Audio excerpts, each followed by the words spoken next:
Right, hello YouTube. This is part 1 of part 4 of my top 20 horrors, and it's going to be from 20 to 16 today, 5 films. My next one after this will probably be on maybe Thursday, because I've got a lot going on over the next couple of days, so after the Thursday I'll try and make it a bit more, close together to get it all done. Now, it was a hard pick getting through my top 20, so in other people's opinions it wouldn't be in this order maybe, but there is quite a lot of fucking horror films there to choose from. And first one today, number 20, will be Return to the House on Haunted Hill. And the reason in some people's minds, like, why the fuck's this in it, because they probably hated it, but the reason why this is not, why it is in it, is because House on Haunted Hill, when I watched it, it was so bad. It was so bad, and I just didn't like it at all.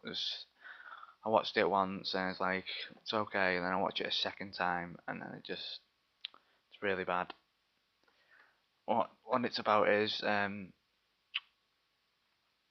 it's about haunted house on a hill, and it's about um a random group of people go up there. I think they like get paid to go there, so yeah, see how long they can stay there. See, they can stay the night, and this house on Haunted Hill is obviously controlled by evil spirits, which I don't, as far as I remember, they don't know that.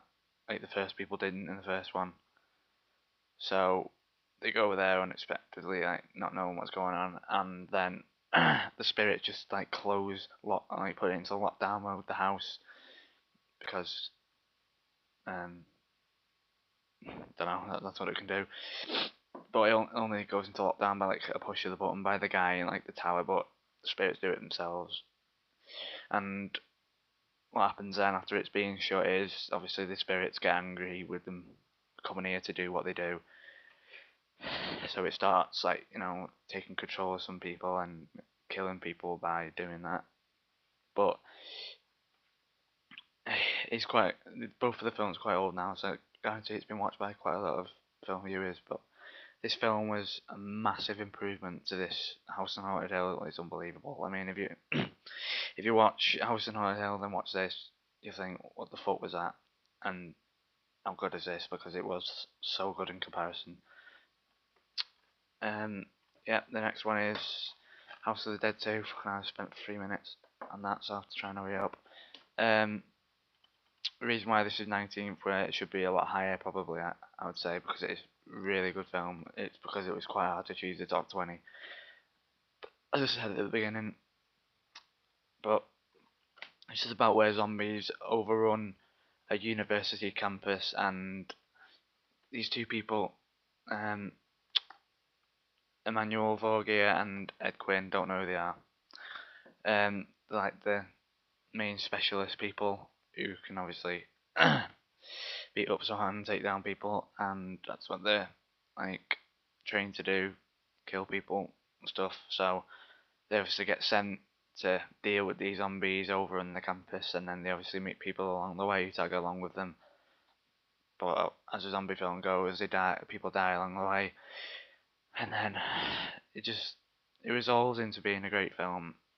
There's not much you can say about zombie films, they're generally all the same kind of plot. But this is one of the best zombie films I've seen. As far as I remember, I don't think any other zombie film is in my top 20, so I think actually one is, which is obviously better than this, it's further on up, but 1 minute. Yeah. It is a must-get film, a horror film, because it is generally quite good. Next one up is Hatchet. I did get it on a 3-in-1 pack because it was so cheap ages ago, like last year, and I thought I wanted Hatchet, but this was cheaper than Hatchet, all 3 films, so I thought I'd get it. And then obviously watching Hatchet, eventually it deserved to be on its own, considering it shouldn't be with those 2 shit films. But anyway, really good film. It has a lot in this film. does hold a lot of good things in it. You do get to know most of the characters quite well. Yeah, I don't know why I just started off with that. It does, yeah, I think, as far as I remember, it does star some of the good actors. Yeah, Robert England and Tony Todd, the Candyman. Um, yeah, a group of tourists on a boat tour. They obviously pay for the boat tour in the middle of the night. Go off to this abandoned swamp, and there's a killer there with a hatchet called Victor Crowley, I think. And obviously, with it being abandoned, he doesn't like people going to the swamp. Otherwise, if they do, they obviously get killed by him. And he has a history of why he kills people, and can't bother going into it because it is quite deep history. And uh, one of the people who go on this tour come there for a reason, and it's because her family was said to be missing whilst going to this swamp, and that's one of the reasons why she takes the tour. I'll just go through these last two quickly because it is fucking going on 6 minutes now.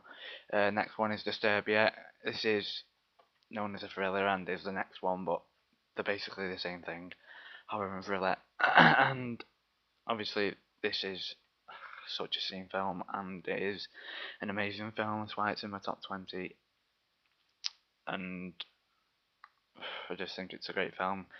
It's about him being under house arrest because he punched a teacher in the face, and I shouldn't be forgetting any of this because I've seen this countless times.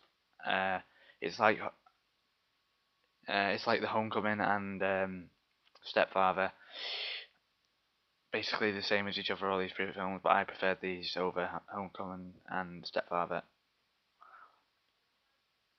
And don't know what I was gonna say. Yeah, he's under house arrest, and he's obviously got, as it shows, binoculars there. He's got a lot of like spying equipment, his cameras, his binoculars and stuff. So he just like, there's a new girl who moves in, he starts spying on her, and then she's interested in why he's doing it, and then she comes over and starts to make friends with him.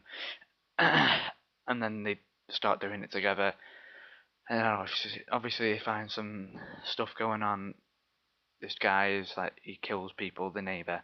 He kills people and stuff like that, takes them to his house and starts killing them, and eventually finds it out and tries to get him to go to prison and stuff. But it's a good film. It's a very good film. Right, and the last one is Sanitarium. Jess Metcalfe. He's from John Tucker Must Die. Obviously, he's mainly known as, probably it's a chick like that. But moving on to this, this was out of the blue. I bought this, and obviously only bought it because he's in it. It was such a good film. This number 16. This is obviously in sanitarium. It's about where he gets put in a sanitarium because he's, announced insane. And there's a woman in there that I think it's either his girlfriend or just someone he really knows. It's been a while since I watched this, and I think eventually they work together to find out what really goes on in this place. But what the people who own the sanitarium like use the people as like lab rat subjects to certain things. Hence the needle there. They just like stick stuff in them to, I don't know, test it on them. Like I said, use them as lab rats, and those two are like, inspecting the place. Obviously, eventually find out and try to break out. And the best way to break out is to get all the other people out of the cells and ready to break out with them, which is what he eventually does, and fights back against everyone. And when they obviously get out, they'll go and, I don't know, tell everyone, tell the police or whatever. But I think they find out anyway. Obviously, they won't believe people are insane. But the ending, it's mad to this. Obviously, with everyone breaking out, it's just like a cut ending. It's just straight to the end. But this is obviously the best of the ones I've shown today. It is a really good film.